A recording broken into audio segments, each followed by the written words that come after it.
I've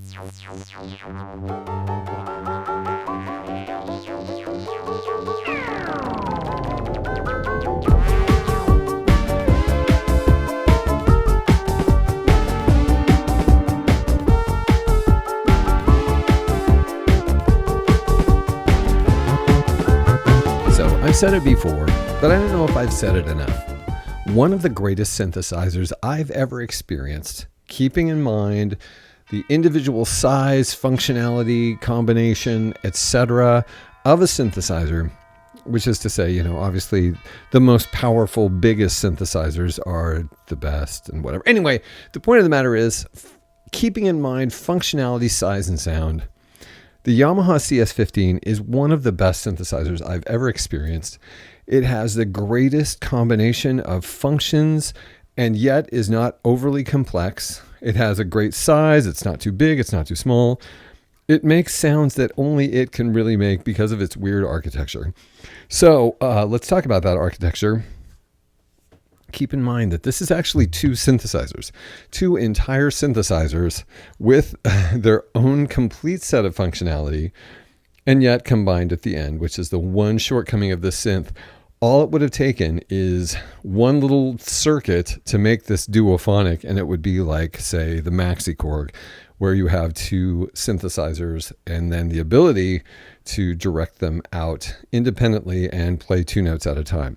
This is entirely capable of that, and I think any electronics person could create the circuit this needs to be a duophonic synth, and they should have done it. It would have been so worth the money. But even though they didn't, even though it's not duophonic, keep in mind that it has amazing functionality that is only possible if you are a synth that has two completely independent signal paths. The only thing they share is the LFO, which is not a disaster, but the rest of the time you have their own oscillators, their own mixers, their own filters, their own VCAs, their own envelopes, their own envelopes. So you can do things that you can't do on typical synthesizers from this era, because so often you'd have two oscillators, and after the two oscillators, it would be treated entirely as one synthesizer. So the two oscillators would share a filter, they'd share an amp, they'd share LFO and envelopes, and that's just how it was done. But having the ability to independently articulate two different oscillators is fantastic and can result in sounds that you simply can't get from other synthesizers from this era. Of course, we live in a time where, software allows us to do a huge amount of things, and there are synthesizers now that have a lot of functionality, but even so, it's rare that you get two entirely independent synthesizers combined into one synthesizer. So, keeping all of that in mind, which is the nature of the value of this synthesizer, I want to do this series where I just show some of the cool sorts of sounds you can get out of this synthesizer because they made such interesting choices in functionality. And then, of course, the combination of two independent synthesizers as a single synthesizer. So, keeping in mind those things, let's begin. I just have this sound, and it's based on a number of factors, but primarily it relies heavily on the fact that pulse width modulation is just built right into this synth. Here it is.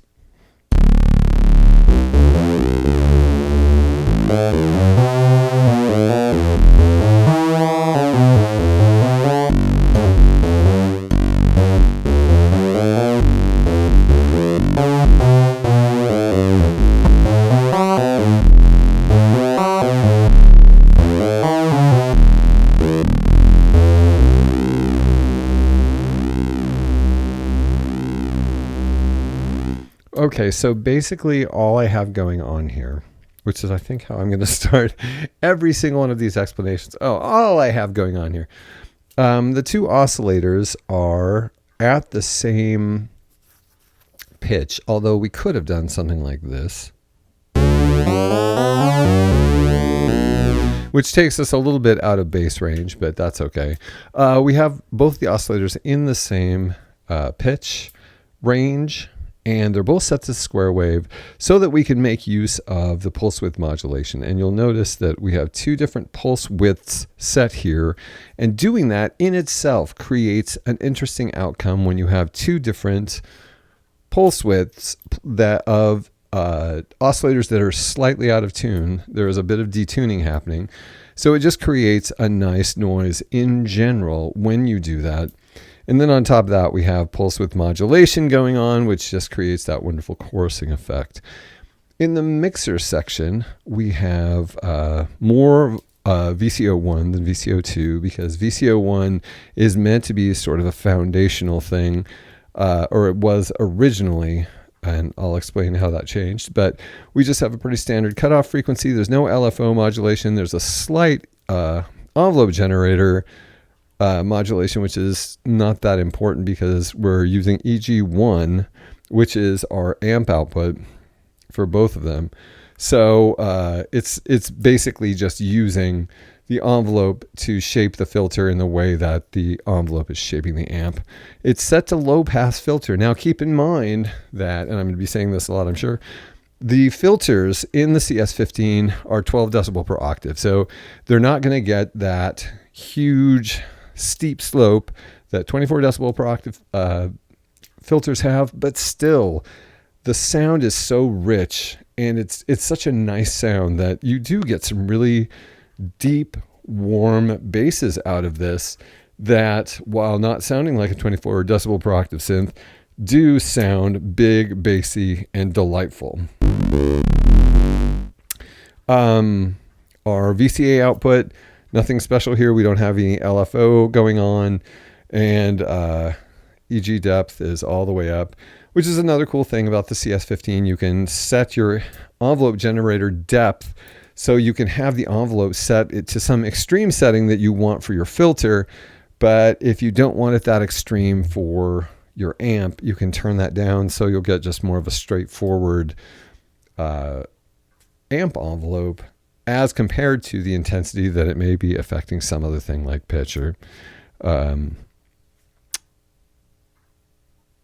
actually that's interesting. I've never noticed that. We cannot modulate pitch with the envelope. Although we do have something that takes that place. Anyway, so the point is, it's a pretty standard VCA setting. And then on the output, not much is happening. It's just a pretty standard shape, a good shape for, I suppose, a bass. In oscillator 2, we have one thing going on. We have the glide, which is like an auto envelope, an auto attack envelope applied to the beginning of each, the pitch of each iteration of VCO2. So each time you play with this setting as it currently stands, VCO2 gets a little bit of a scoop. We could have directed it to VCO1, but by not doing that, we create a pitch contrast. As short as it is, we have it set to a very short setting that results in just a little bit of a punch, a little bit of, an attack transient, an articulation that exists at the front, which allows kind of a punch, which is why this is set to the way that it is. If we take out oscillator 1, you might be able to hear it. Boing, boing. And so playing that in tandem with oscillator 1, it creates kind of a punchy attack. Our VCO2 is set very similarly to VCO1. Our output is a little bit less on this one because it has kind of these weird sounds associated with it, and I want the strength of the sound to come from VCF1. VCO2 is set to a different setting with no modulation and no envelope, high resonance, very low cutoff point. And why? Because we have it set to high pass filter. And the reason I have it set to high pass filter with the resonance so high is I'm doing the trick that I always do, where when you have a high pass filter and you boost the resonance and the low part of the filter cutoff range, what you're doing is boosting bass. So this wouldn't be as bassy without that.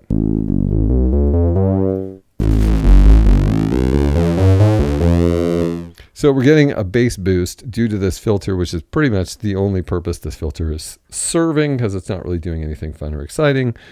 Its envelope, which is it's not even being used, is directed to envelope generator 1. There's really no point in pointing that out.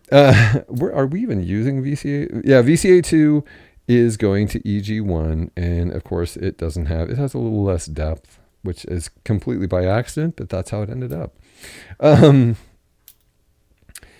There is nothing else going on. We have the opportunity to set EG1 to an external input, so there would be a trigger generated by the presence of a signal coming in the external input. There isn't. We just have it set to keyboard, so when I press the keyboard, we get the triggering of the envelope, which causes our VCA to open.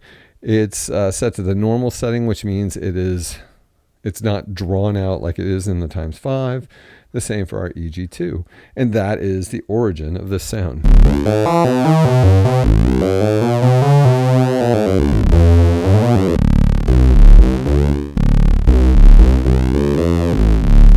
It's hard for me to describe what it is about this sound that I really like, but there's this kind of this sort of vocal sound that exists in it that we hear in a number of like famous songs. There's some part in Duran Duran's Reflex where you can kind of hear that and I'm not saying that those synthesizers are this synthesizer. It's capable of being done with other synthesizers. 9 Inch Nails Closer, the bass has this sort of quality that has this sort of vocal sound that you're hearing in here.